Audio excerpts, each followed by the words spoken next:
আচ্ছা, তোমরা কি জানো বিটিএস মেম্বাররা বিয়ের পর কয়টা বেবি নিতে চায়? তোমরা যদি তাদের ফিউচার ওয়াইফ হতে চাও তাহলে এই ব্যাপারটা অবশ্যই জানার কথা। সো চলো জেনে নেওয়া যাক। নাম্বার 1, জিমিন, মানে আমাদের হাঁসের বাচ্চা।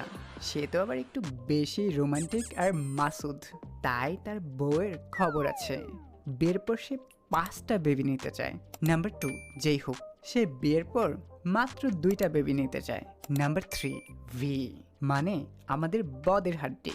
সে তার বউকে অনেক আদর করবে আর একটা ফুটবল টিম বানাবে দুজন মিলে। নাম্বার 4, আর এম, তার বাচ্চা কাচ্চা তেমন পছন্দ না, সে একটার বেশি নিতে চায় না, তার বউ বেঁচে যাবে।